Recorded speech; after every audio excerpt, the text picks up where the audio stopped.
ॐ भूर्भुवः स्वः तत्सवितुर्वरेण्यं भर्गो देवस्य धीमहि धियो यो नः प्रचोदयात् ॐ शान्ति शान्ति शान्तिः ॐ Shri Sai Ram. I am starting the fifth video on the discourses of Satya Sai Baba that form the Brahma Vidya or Atam Vidya of Sri Satya Sai Baba Bhagwan. Om Sai Ram, sir. I start the discourse. Forbearance, the primary spiritual quality. Whatever thoughts you have, they will bring you the corresponding results. Whatever you are feeling will be reflected in your way of talking and acting. In the very first place, you must endeavor to purify your feelings. You have to make your love pure. To do so, you have to develop forbearance, which is a serene patience and self restraint under all circumstances, giving good to all, even to those who may want to harm you. There is nothing greater than having this quality of forbearance. Forbearance is equivalent to truth itself. Forbearance is the heart of righteousness. Forbearance is the very essence of the ancient wisdom. Forbearance is non-violence in practice. Forbearance is contentment, it is compassion. Truly, forbearance is everything in all the world. Only when you have developed patience and forbearance will you be able to obtain the Lord. Now, over minor insignificant things, you lose your temper and become ridden with tension. Anger and temper are dangerous. They can ruin your life. If you suffer from anger, you will not be able to achieve anything worthwhile. You will be looked upon with disgust and derision. You will lose your wealth. All the honors you have enjoyed will turn to ashes. Your anger will even separate you from those who are closest to you. Because of anger, people lose everything and their life becomes a waste. Therefore, in the Gita, Krishna taught the principle of love and the need to cultivate love to counter hatred, jealousy, anger, and all the other bad traits that cause so much harm to you. Love knows no hatred. Love is free from all selfishness. Love is far removed from anger. Love never takes, it knows only giving. Love is God. You can experience God through love alone. If you want God, you will have to develop this sacred quality of love. Only through love will you be able to experience Him who is love itself. If you want to see the moon, there is no need to use a candle or a torch light. The light of the moon is enough to see the moon. If you want to see God, you need only to immerse yourself in love. Fill yourself with love, and you will surely succeed in acquiring God. But as long as this love has not yet become clearly established, there is a need for spiritual practices such as the devotional singing, repetition of the name of God, and other forms of worship. Once pure love has developed, these spiritual practices are no longer necessary. Yet, even when the moon shines brightly, you will not be able to see it if your eyes are closed in the same way. If your eyes are still closed to the loving presence of God within you, and then go good actions, including the various spiritual exercises, will help open your eyes and clarify your vision so that you can see and enjoy the Lord. That is the import of Krishna's teaching in the Gita. Only when you listen to such great words and only when you understand them clearly and only when you practice them will you be able to reach your divine goal. Set aside at least 1 hour per day to study these teachings and incorporate them in all your daily activities. In so doing, you will be using your time wisely and will be sanctioning your life. The three stages on the spiritual path. Fill your heart with one pointed devotion, and God will reveal Himself within you. Then you will see Him as true as He truly is. In time, you will merge with Him and become one with Him. Embodiment of love. There are three principal stages that you must follow on the spiritual path in order to reach your spiritual goal. They have been described in a number of different ways in the Gita. At the end of the 11th chapter, wherein Lord Krishna gives Arjuna the vision of his cosmic form, you will find the three stages presented as follows. First, you must know that God is here. Second, then you must have a direct vision of Him. Third, finally, you must merge with Him. These three steps will lead you to liberation. Know that God is here, then experience God directly. In the first step, you learn through the words of the scriptures or a teacher that God really exists. But merely knowing this truth does not give you unlimited joy. You discover that God is here, but you also realize that you and God are separate. This feeling of separation can serve as the basis for subsequent steps on the path, but in itself, it does not provide much lasting satisfaction.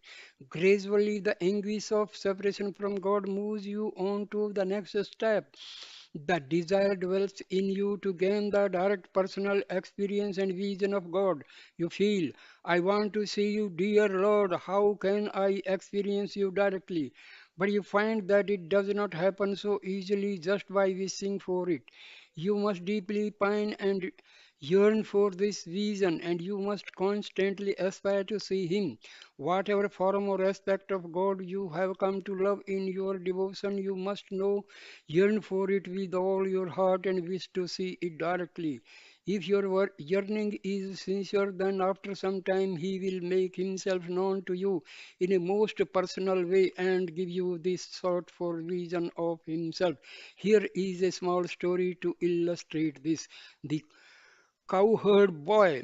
There was a poor cowherd boy who had a great deal of faith and an intense yearning to see God.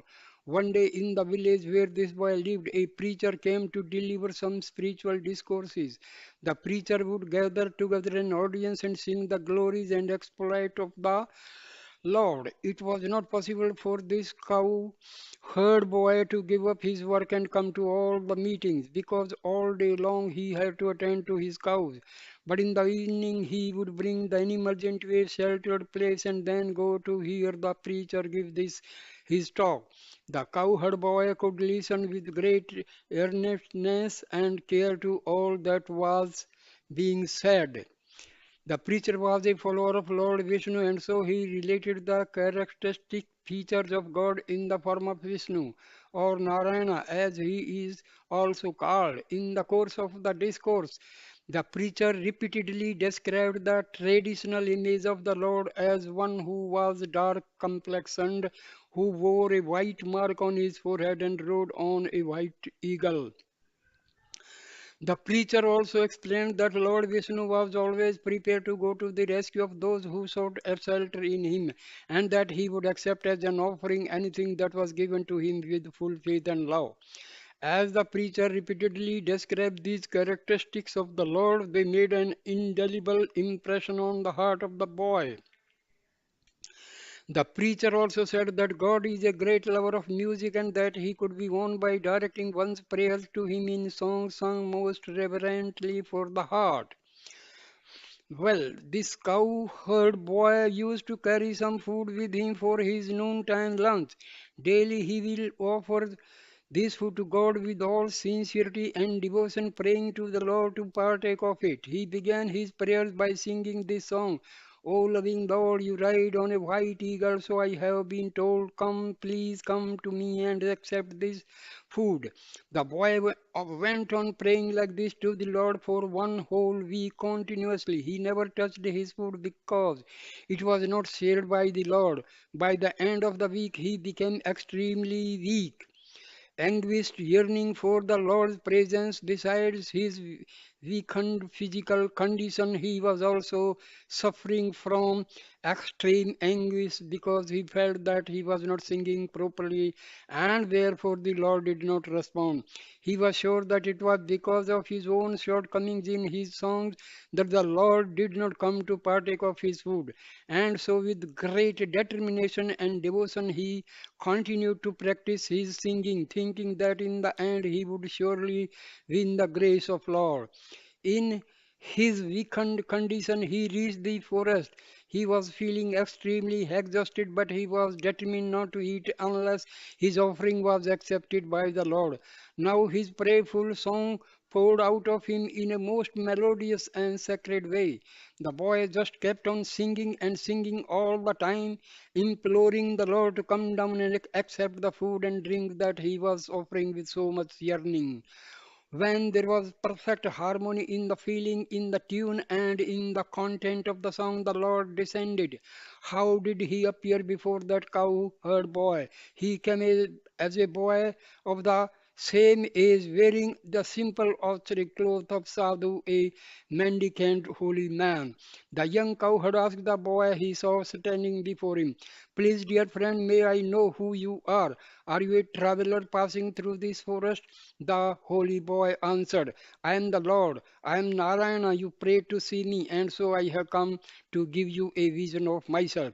Remembering that the Lord liked the sweet sound of music, the cowherd boy continued his questioning in the form of a most melodious song. But you don't conform to the description given of the Lord, who is a dark complexion, who wears a white mark of on his forehead, and who rides a white eagle. The preacher said, that is how we can know the Lord. But it does not seem to be true. Oh dear one, if you are really the blessed Lord, please resolve my doubt and let me see you in your true form. The vision of the Lord. The boy had heard a description of the Lord. Now he wanted to see and experience him directly, exactly as he had heard him described and come to believe in him. But God doesn't have any specific name or form. He has a thousand eyes, a thousand ears, a thousand hands, and a thousand feet. Yet, in order to please and satisfy his devotees who are aspiring to see him, he takes on the particular form which has been earnestly prayed for. To satisfy this cowherd boy, the Lord revealed himself by taking on the lustrous form of Vishnu and accepted the food and drink so lovingly offered by the boy. This is the second stage when one yearns for the vision of the Lord. Even when that vision comes, it will still not be true form of God, but the one chosen through the prayers of the devotee. God loves sincere, heartfelt feelings, and therefore, in keeping with the feeling of his devotee, he will give his vision in the form which pleasures the devotee most. After the Lord left, the boy thought to himself, first I heard a description of him, and then I prayed for a vision of him. Now he has come down and I have seen him directly. But how can I reach him and be ever with him? By merely knowing that God exists, a devotee will not be satisfied, nor does he get full satisfaction by just having a vision of the Lord. Having had the vision, he yearns to be fully merged with him. It is only then that the devotee will be in unending bliss. In the case of this boy, the Lord had given a vision of himself and then disappeared. But from that moment on, the boy kept the picture of the Lord as he just seen him in the form of Vishnu, continuously imprinted in his heart. With that lovely form in his mind, he now began inquiring and thinking only of how he could reach him and merge with him. This is the third stage, beyond dualism. In the same way, by either listening to learned people or by reading and studying the scriptures, you can get some idea of what God is like. But ultimately, you will not be satisfied and happy with just this. It is still only a stage of dualism, for in this stage, you and God remain separate. Therefore, you will make an attempt to go beyond this stage of dualism to the next step, which is qualified non dualism. This refers to the deep aspiration to see and experience God directly. How can you get a vision of Him? By picturing in your own heart the form of God you heard described and then continuously thinking and contemplating on that form. Whatever you do, whatever you say, whatever you see, and whatever you listen to, you have to become one with that sacred form. The specific form of God you have pictured becomes a thought form in your mind. The thought form should then become saturated with the feeling of devotion so that it becomes a feeling form in your heart. Gradually, these feelings will deepen and strengthen until one day you will have a real vision of the Lord. So, first the Lord is heard of and thought of, then he is sought through intense feeling of devotion and yearning, and finally he reveals himself in form and can be directly experienced. In other words, the thought form turns into a feeling form and which becomes transformed into real experience. That describes the second stage on the path. Not only do you get the personal vision of the Lord whom you have aspired to see, but you also get the chance to converse with Him face to face. After seeing the Lord thus and talking to Him directly, you gain a little more satisfaction. But if you are a true devotee, even this golden opportunity will not give you the full joy you long for. Now you want to reach God and merge with Him. You think, I have heard, I have seen. Now I must reach Him and be one with Him. In the first stage, when through reading and hearing, you come to know that God exists, you feel the God is separate and you are separate. This is the state of dualism. But in the second stage, you see the Lord and get the feeling that you are part of Him. This is the state of qualified non dualism. Finally, you move on to the feeling the Lord and I are one and the same. This is the stage of complete non dualism. Here you think either I must get merged with Him or He must become one with me. Then there is complete unity, becoming one with the Lord. So long as there remains a separate river distant from the ocean, which is its source and its goal, then the river will retain a separate name and have an individual identity. But once the river merges into the ocean, it gets the taste of the ocean, it gets the form of the ocean, and it takes on the name of the ocean. If you want to become one with the Lord, you have to acquire the feelings of the Lord. You have to acquire the form of the Lord and you have to acquire all the sacred characteristics of the Lord. Only then will you be one with Him. You have to feel that all the attributes of the Lord must manifest themselves in you. Affirm to yourself the broad mindedness of the Lord is within me. All the selfless feelings of the Lord are within me.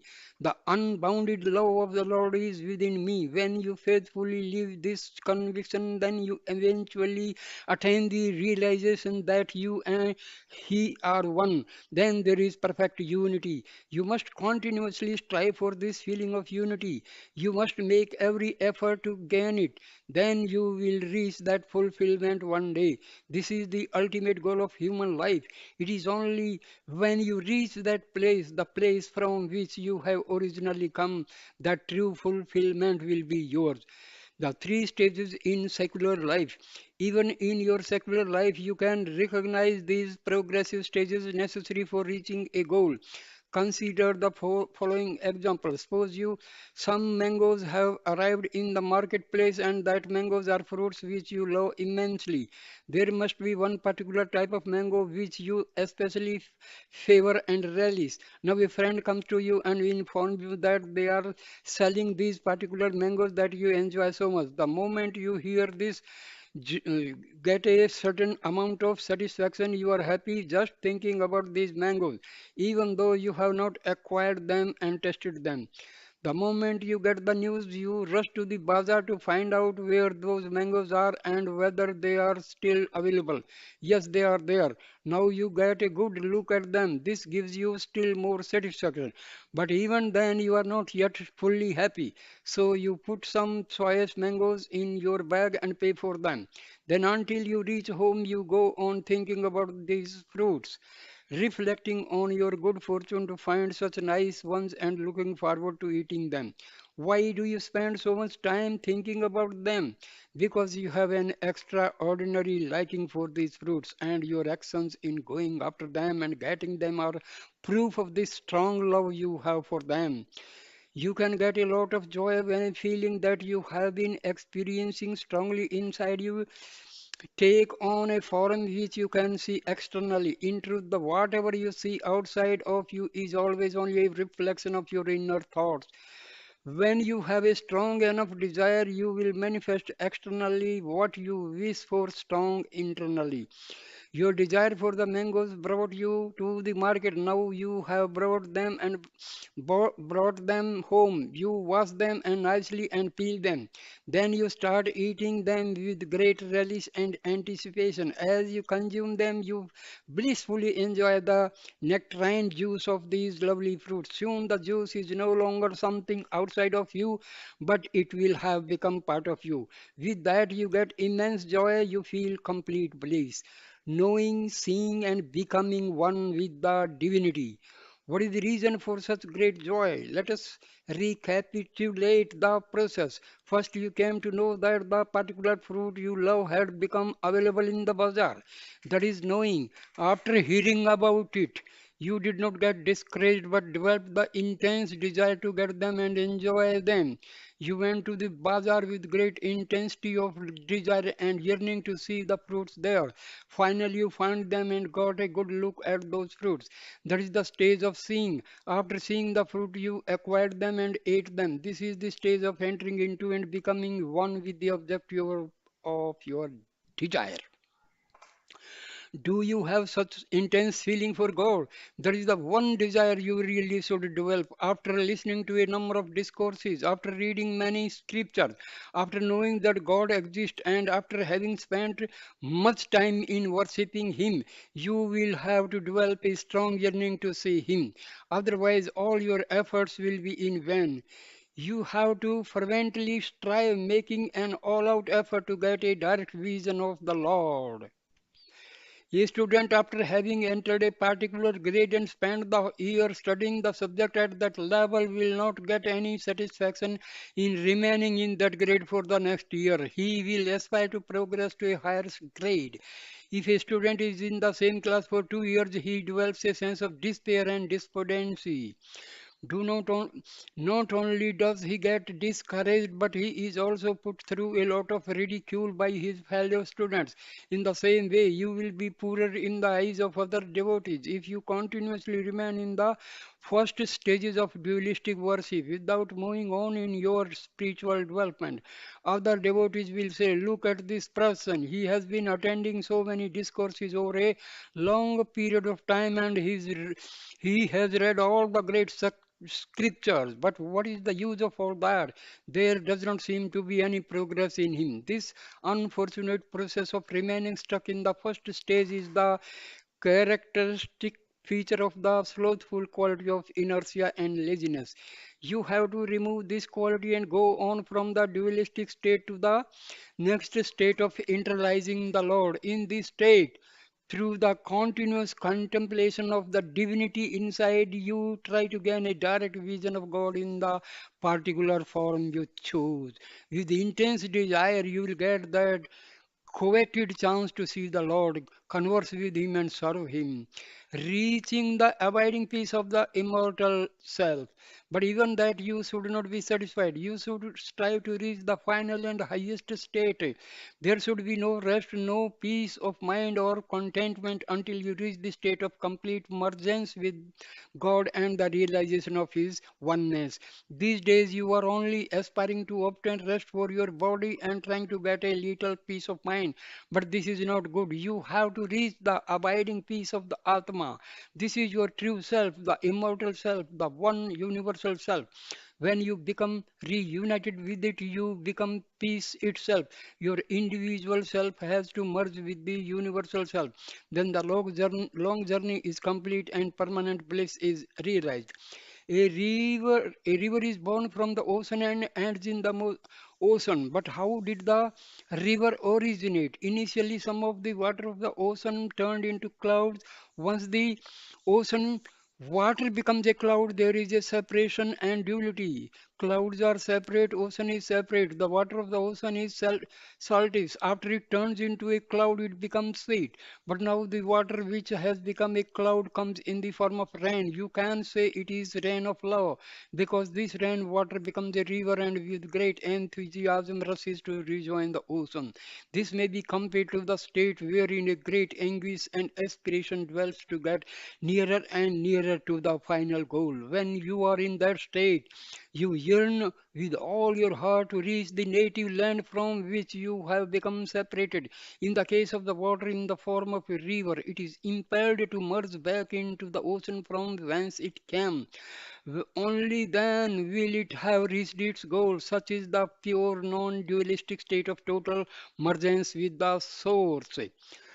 You are born as a human being and you have lived part of your life as an ordinary human being, but you have chosen to take up the path of spiritual life. You find yourself seeking out the company of spiritually minded people.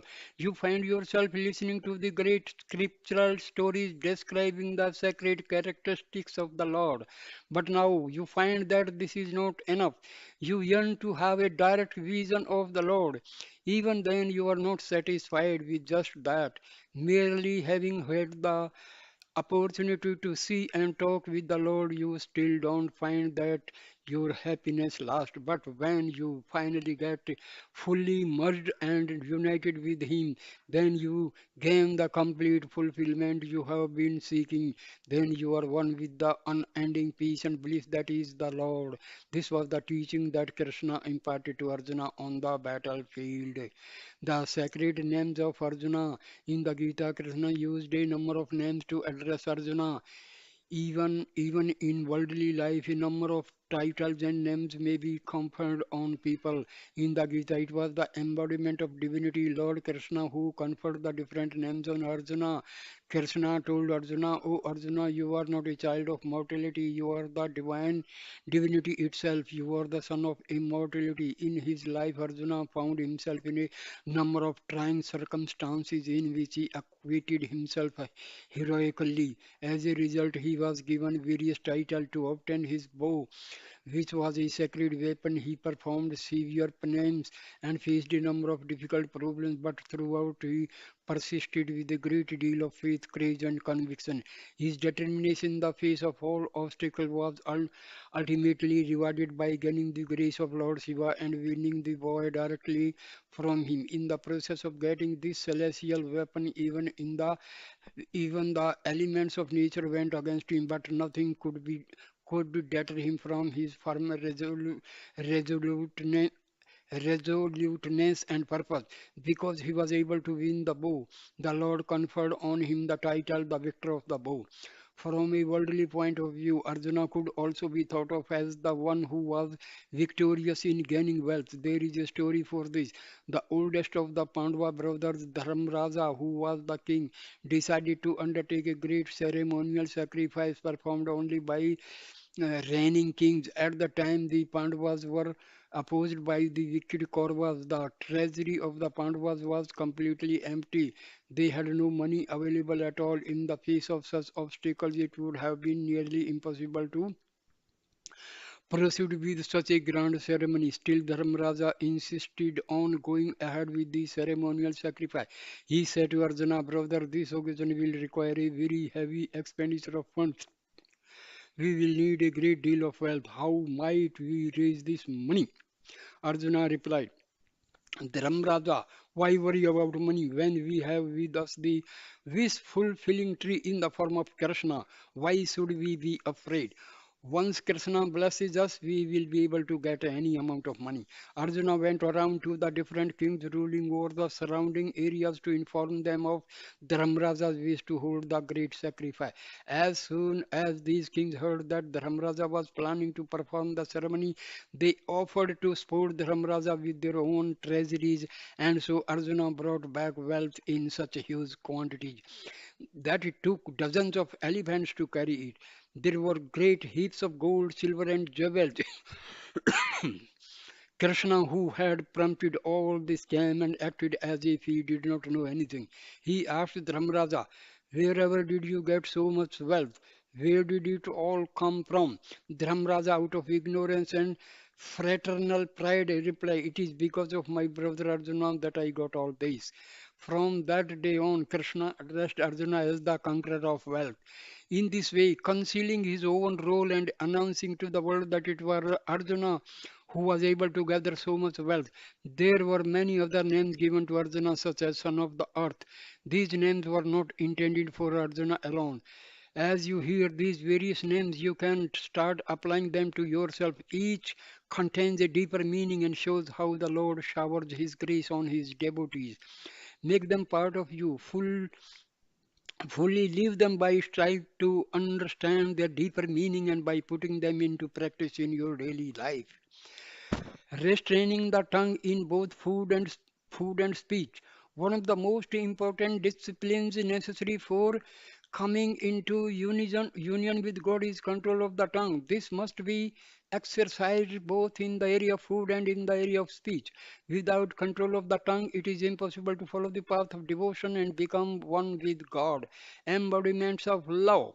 Together with most animals and birds, human beings have five sense organs. These sense organs must be used extremely carefully, always being aware of their capabilities and limitations. You must exercise the same control over them as you do in controlling some of the powerful energies and tools that are used in daily life. For example, fire, when used with care and intelligence, can serve you in many useful ways, but when it is out of control, it can be very harmful.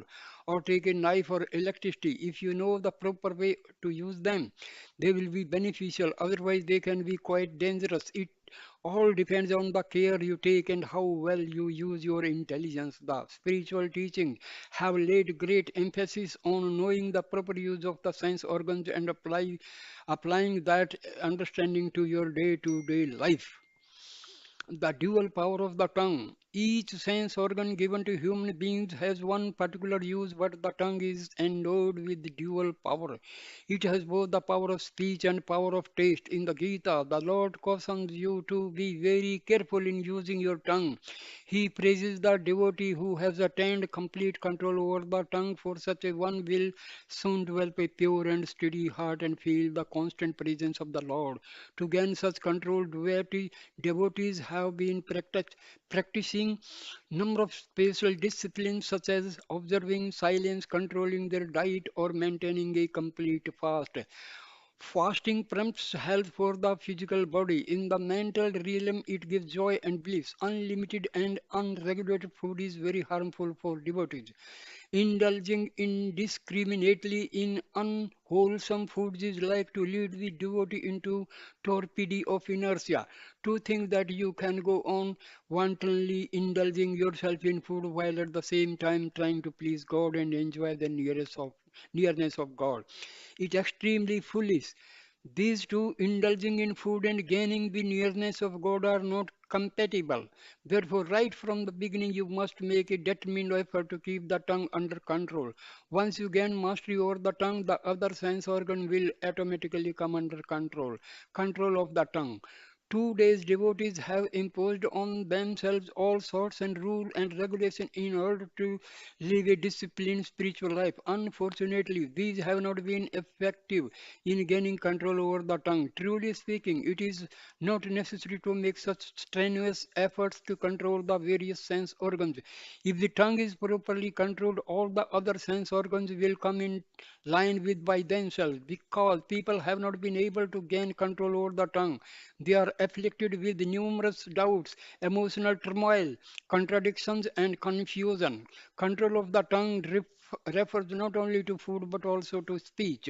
You must recognize that there is nothing more powerful than the power of words. For this reason, you must keep your talk strictly under control. In life, you can observe that even for a little thing, a number of sacrifices have to be made. You cannot get anything without paying for it. You are prepared to sacrifice even your own life to obtain some small petty useful things, but you are not seeking that which is exceedingly important, that which includes all other things and is the very basis of everything worthwhile. That greatest of all treasure is the immortal self. Only when you give up one thing can you get another in its place. Should you not then give up everything else for the sake of gaining this most important and most valuable of all possessions? Should you not sacrifice everything for the sake of reaching your highest self? In the marketplace, if you want some vegetables, you will have to give some money in the exchange without offering to pay and thereby sacrificing some of your money. You will not be able to get those vegetables. By giving up one thing, you can then acquire another. In the same way, if you want to acquire virtues, you will have to give up your bad qualities. Only by sacrificing your likes and dislikes can you obtain equal mindedness. Only by sacrificing your bad qualities can you attain the noble qualities. Only by giving up your bad thoughts, bad habits, and bad behavior can you possibly achieve good thoughts, good habits, and good behavior. Many sages have described how the tongue always longs to enjoy good things and how everything will be easy once you can gain control over it. The principal way of exercising this control is by observing silence. Silence does not merely refer to restraint of the tongue. Not only should you exercise silence in speech, but you should also be silent in thoughts. Your mind should remain free of all thoughts. That is true silence. Develop a discriminating mind. If you want to gain control over the food that you take in, you should not go on feeding the tongue whatever it desires. You have to develop discrimination in every activity of life. You have to apply your discriminating faculties to determine if what you are doing will benefit your spiritually. In the area of food, you have to explore and find out whether the food you take in is pure, or if it inflames the senses and passions, or if it is of a dull, unhealthy quality that produces a sleepy or slothful reaction. According to the Gita, maintaining control over the tongue by taking in pure food is limited quantity is absolutely essential for the devotee. Use your powers of discrimination with ev- every item of food and ask the question, is this food pure or will it disturb or lower my consciousness? If you were to examine every item of food you use in this way and take food in judiciously, you would always remain equal minded. You would not be affected by censor or praise. But if you were to indulge in food without discrimination, without trying to find out whether it was desirable or not, paying attention only to satisfying your hunger and catering to your taste buds, you would not be able to control your attachments and feelings. You would sink down into the weakness. If someone were to make adverse comments about you, you would soon conclude that the whole world was against you and you would feel depressed. The moment you were criticized or blamed by anyone, your happiness would go. You would become grief stricken and regard all of life as meaningless. On the other hand, if anyone were to praise you and appreciate you, you would start bloating up with ego and pride. It would be practically impossible to hold you down. What the reason for such instability? The single most important reason for this weakness is the type of food you take in. All these adverse feelings come about because of your lack of control and discrimination in the area of food. The Gita has emphasized the need for exercising extreme care in selecting the food you eat. You must constantly keep in mind the importance of pure food for helping you to maintain equanimity in all situations so that you become neither elated when praise is showered nor depressed when criticism is heaped upon. Purity of the food, the cooking vessels, and the cook. The Gita has also declared that there should be purity of the vessels and utensils used in cooking and purity of the cooking process itself. The vessels used must be absolutely clean. Purity refers not only to physical cleanliness but also to the way in which the implements and the articles of food have been acquired. You have to see whether these things have been acquired by proper means and honest work or whether they have come through dishonest means. Articles which are acquired by improper means and used for cooking food will not only generate bad thoughts but will lead you down the wrong path. The next step is to acquire into the purity of the cooking process itself by ascertaining the thoughts and feelings of the person who is cooking the food. There are three things that have been mentioned that must be carefully looked into the and controlled. Normally, you pay attention only to the purity of the vessels and not the other two, namely the purity of the person cooking and the purity of the food itself. You do not know the feelings in the mind of the cook, and you do not know if the shopkeeper has acquired the articles you buy in the market by proper or improper means. Therefore, just before taking your food, you should pray and offer the entire meal to God in order to cleanse and purify it. This prayer, which is offered before food, is not for the benefit of God but for your own benefit. It will purify your food by evoking God's blessings. Before eating, you can say your own sincere prayer from your heart, asking God to purify and bless the food. Or you can use formal prayers such as the verses from Gita that are traditionally used before food. These are the 24th verses from the 4th chapter and the 14th verse from the 15th chapter, which are particularly efficacious. The blessing offering food to God. In Sanskrit, the Gita verses used before food are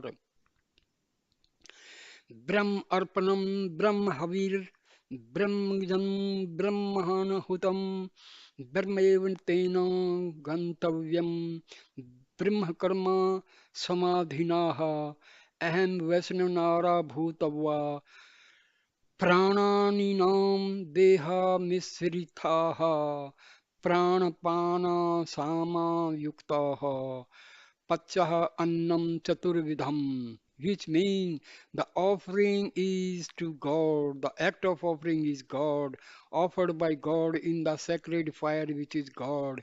He alone attains good. He, al- he alone attains God, who in all his actions is fully absorbed in God.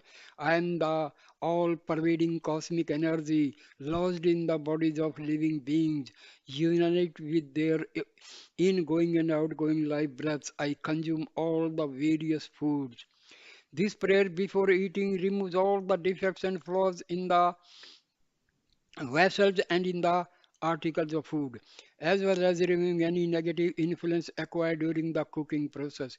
Before offering the prayer, the food is merely food, but once you offer it to the Lord, it becomes consecrated food. The role of the tongue in speech. The second aspect of the tongue is speech. As has already been mentioned, speech has its own powerful impact on the mind and the entire mental process. It has a tremendous power. It can perplex your mind, it can break your heart, it can even kill you. It can also give life and encouragement and help you to reach your divine goal. These are two opposite and contradictory results, both affected by the spoken word. By the use of appropriate words, it is possible to transform the entire mind of an individual. Unfortunately, many people do not believe this. They raise objections like how is it possible to transform the mind through merely words? What experiments have been conducted to prove that there is this power in the faculty of speech? Words are only gross sounds heard through the ear, or else they think the mind is a very subtle thing. How can mere sounds transform something that is so subtle and fine? It is not possible. In this way, They will argue that it is impossible to bring about a mental transformation through words. There is a small story to illustrate this attitude. The story of the officer and the preceptor.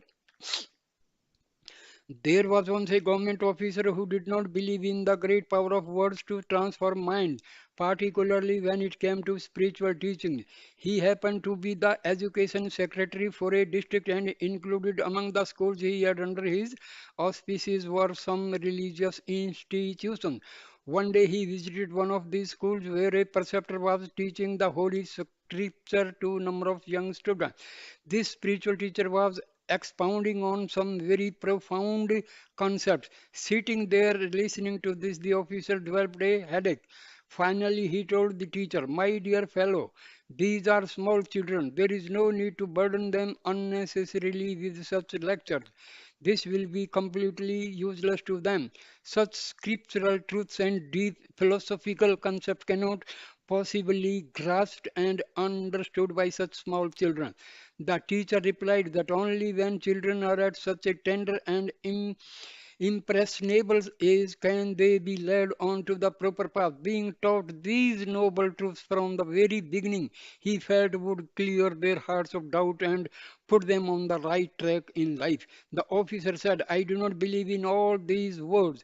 How can mere words transform the mind? I do not think this will ever be possible." The teacher tried to convince him through various explanations and arguments, but the officer would not listen and allow any of the teacher's wisdom to penetrate into him. It was a case of a closed mind. Too much authority often results in cynicism and exaggerated sense of self-importance. Cleverness follows, and in a short time all the virtues disappear and the reason becomes impaired. When the teacher realized that no matter how hard he tried, it was impossible to explain his point of view to this officer, he decided to prove his point by a practical lesson that the officer was sure to understand.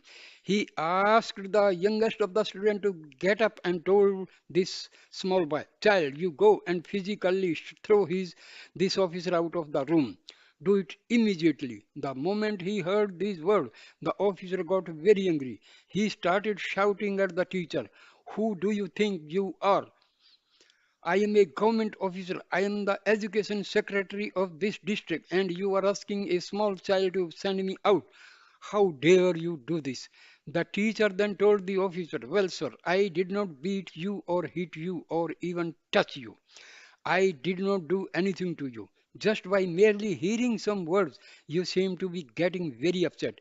What could be the reason for your becoming so angry? It is because of these few words I used, is not it?" This is how the teacher demonstrated to him that words can be very powerful. They have an enormous capability for doing great harm or great good, according to the way they are used. After this personal lesson, the officer left, but how much wiser and humbled by his experience. The power of words. In the scriptures, you will find also statements that point out how words are extremely powerful and can destroy the world itself. There it is said that if you were to cut a tree, it could still sprout. Or if a piece of iron were broken into, a blacksmith could make the two pieces come together again by heating and pounding them until they were one. But if you were to break a heart by venomous words, it would not be possible to ever make it whole again. Words can cause endless troubles, and they can also give boundless joy.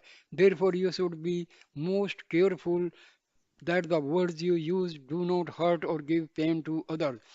If you were to physically slip and fall, there must be some small injury that could cause you some inconvenience for a while. But would not be any grave consequences resulting from this in the long term. There might only have been a small wound which you can get easily dressed and which would soon heal. But if your tongue were to slip and you were to hurt the mind or the heart of another person with harsh words, it would create a wound in that person which could not be cured by any doctor in the world. Therefore, you should never use words which are likely to hurt another's feelings. One day, the words which you have used will come back to you. So always use sweet and good words. It has been said that the tongue relishes sweet things. You can talk to it and say, "Oh, tongue, you like sweet things so much. Why don't you linger on the sweet name of the Lord? Oh, tongue, you know what true sacrifice means. You are the very embodiment of sacrifice. Use yourself only for singing the name of the Lord. Sing of God and become sacred and holy thereby. Sacrifice and forbearance. Now, why do we say that the tongue knows the true meaning of sacrifice and is absolutely selfless? Well, this is really that you experience every day. For example, when you give some sweet things to the tongue, it tastes them, and as soon as it finds out that they are delightfully sweet, it says to itself, "Oh, let me pass these lovely sweet things on to the stomach so that it can also enjoy the delight." But if what is tasted is not pleasant, if, for example, it is something that is bitter, then the tongue will not pass this on to the stomach but will immediately spit the offensive substance out of the mouth to save the stomach from grief. Good or bad, sweet or bitter, the tongue does not try to keep anything just for itself and only for its own enjoyment.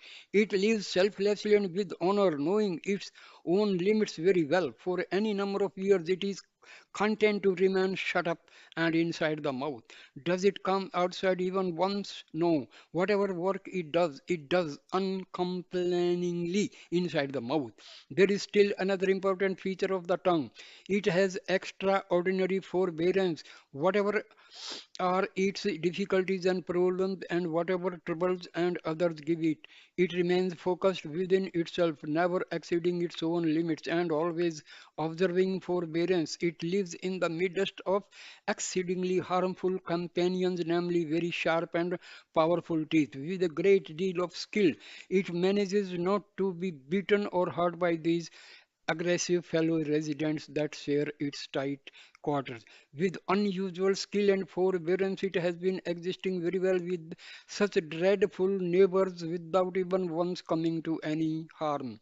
In this way, the tongue can teach a number of very important lessons which can be quite useful to you. For instance, it teaches you that you can live in the midst of people who are very difficult to live with. With a lot of care, forbearance, and skill, you should be able to enjoy a happy life despite such trying circumstances. But in today's world, there will be very few who follow such good example.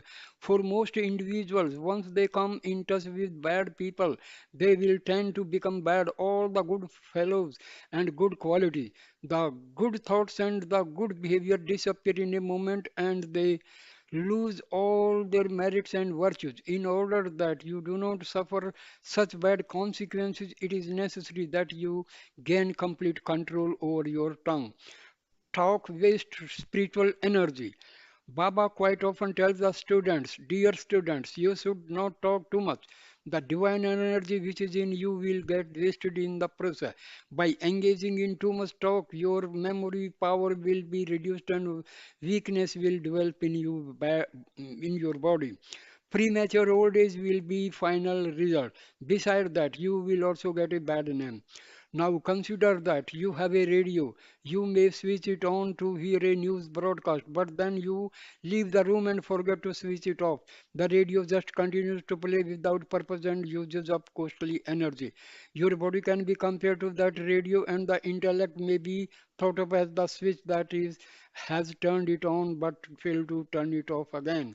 In this comparison, your mind will be the useless sound coming from forth in the form of words and talk, ceaselessly babbling only. The sacred divine energy in you will get wasted by this kind of endless talk.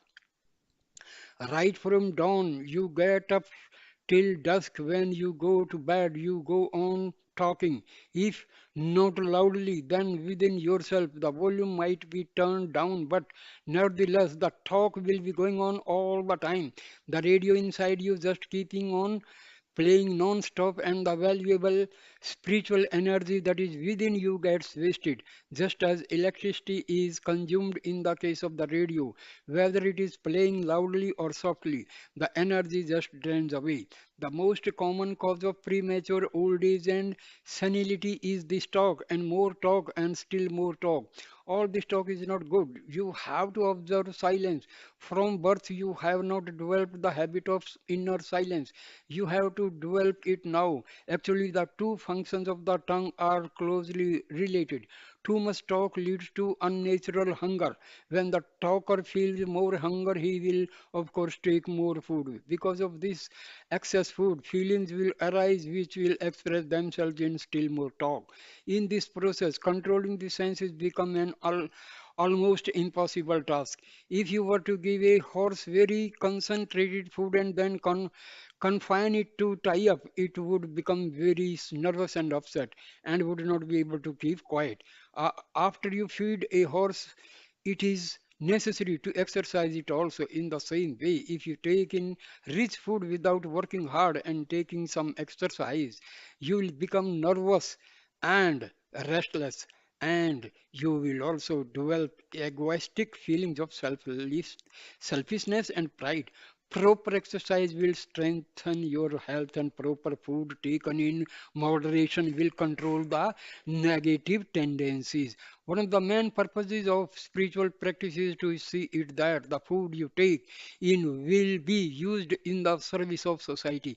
You must be firmly resolved to always do good in the face of some adversity. You should not flicker like a flame in the wind. You must have strong self-confidence. Self-confidence. Consider a tiny bird which has come and landed on a branch where it continues to sit for some time afterwards. Now, suppose a wind comes up and the branch starts to move, swaying back and forth. The little bird will not get frightened by this movement of the branch. Why? Because it does not depend entirely on the branch for its sport.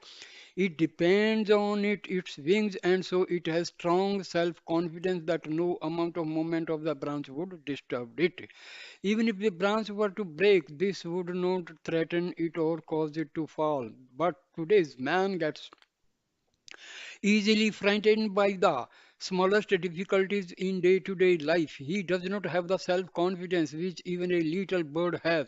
What is the reason for this? The reason is too much food.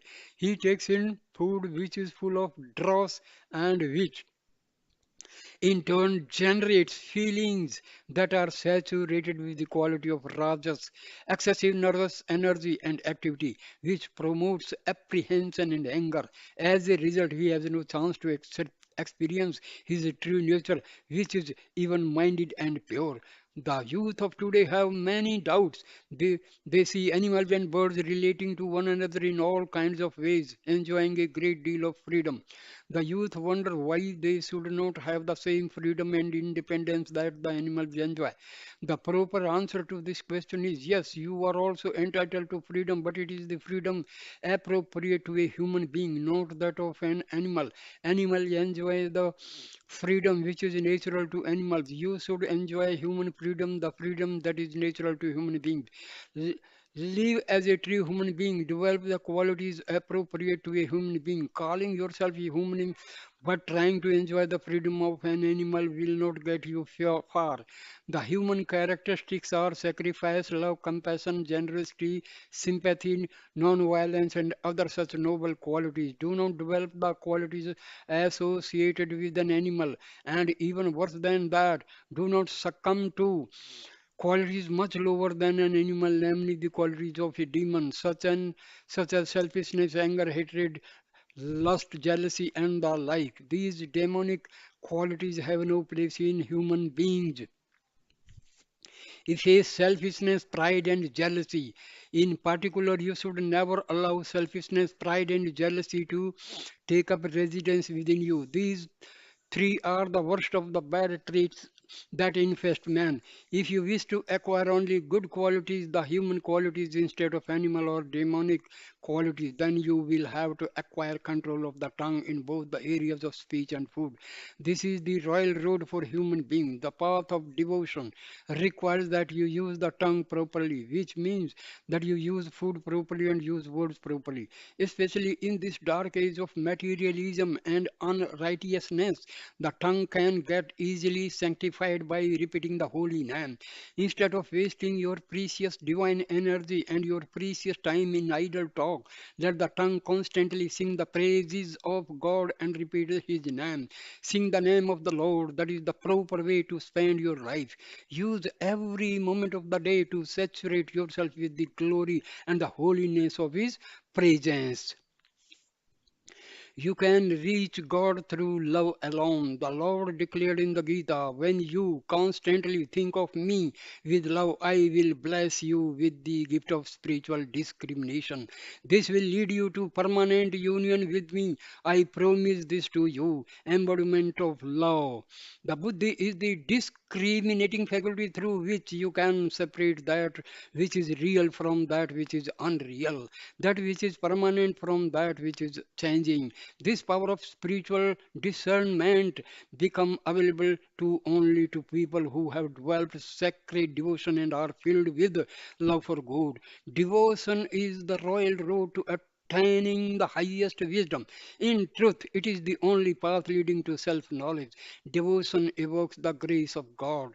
The Lord proclaimed in the 12th chapter of the Gita, the one who is devoted to me is very dear to me. Devotion. What is devotion? It is the steady flow of love towards God. When your love flows towards individuals or towards transient world